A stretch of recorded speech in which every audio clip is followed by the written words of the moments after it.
السلام علیکم ورحمۃ اللہ وبرکاتہ۔ آج دنیا میں مسلمانوں پر بہت ہی مشکل وقت ہے۔ آپ روہنگیا دیکھ لیں، چائنا دیکھیں، انڈیا دیکھیں، سیریا ہو یا یمن، ہر جگہ مسلمانوں پر مصیبتوں کا ایسا طوفان ہے جو تھمنے کا نام ہی نہیں لے رہا۔ ایسا کیوں ہے؟ کسی کو کبھی خیال آ سکتا ہے کہ ہم پر ہی کیوں؟ دراصل یہ کوئی نئی بات نہیں، یہ تو وعدہ اللہ تعالیٰ نے قرآن پاک میں فرمایا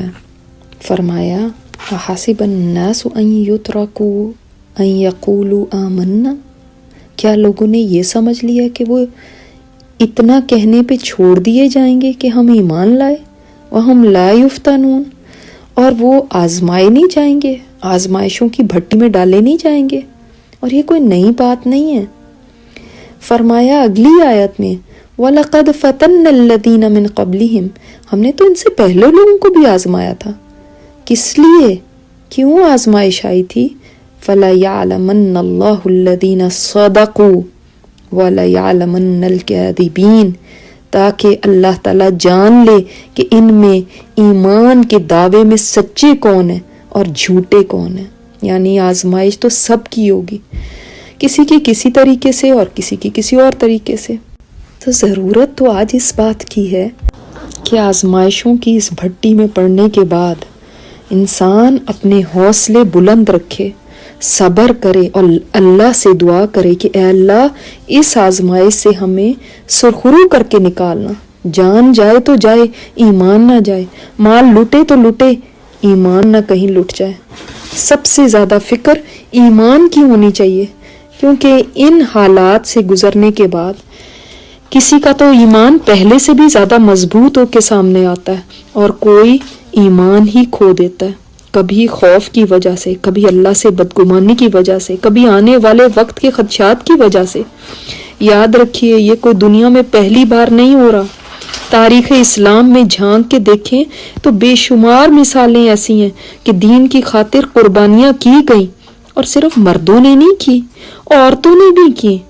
کیا آپ سمیہ رضی اللہ تعالیٰ عنہ کو نہیں جانتے؟ اسلام کی سب سے پہلی شہید ہونے والی ایک عورت ہی تو تھی، جن کو صرف یہ کہنے پہ کہ میرا رب اللہ ہے، ابو جہل نے ایک پیر ایک اونٹ سے باندھ دیا اور دوسرا دوسرے سے، اور دونوں اونٹوں کو مخالف سمتوں میں چلا دیا، جس سے وہ بیچ سے چرنے لگی تو اوپر سے ابو جہل نے نیزہ شرمگاہ میں مار دیا۔ اور یہ عورت وہ تھی کہ چٹان سے زیادہ مضبوط ایمان والی، جان ہار گئی مگر ایمان نہیں جانے دیا۔ سورۃ البقرہ میں اللہ تعالیٰ نے فرمایا کیا تم نے یہ سمجھ لیا کہ تم یوں ہی جنت میں چلے جاؤ گے، جبکہ ہم نے تمہیں تو ان حالات میں ڈالا ہی نہیں ابھی جن میں پہلے لوگوں کو ڈالا گیا تھا۔ ان کے پر تو اتنی مصیبتیں آئی تھیں، اس طرح وہ ہلا دیے گئے تھے۔ آپ سوچیں کہ اسلام سے پہلے لوگوں کے جسموں میں لوہے کی کنگھیاں چلا دی جاتی تھی، آرے سر میں رکھ کے بیچ میں سے ان کو چیر دیا جاتا تھا، مگر وہ ٹس سے مس نہیں ہوتے تھے۔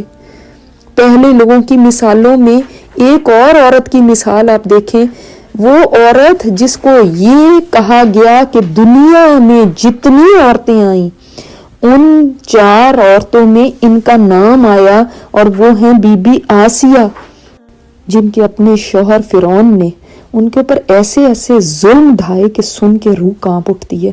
اور یہ تو عام عورت نہیں تھی، خود ایک ملکہ تھی جن کو کبھی ایک کانٹا تک نہ چھپا تھا۔ اور فرعون نے میخیں ہاتھوں پیروں میں گاڑنے کا حکم دیا تو مسکرا اٹھی، کیونکہ اللہ تعالیٰ نے آسمانوں کے دروازے کھول دیے اور ان کو ان کا اعلیٰ مقام دکھا دیا، جس کے سامنے ہر تکلیف ہیج تھی۔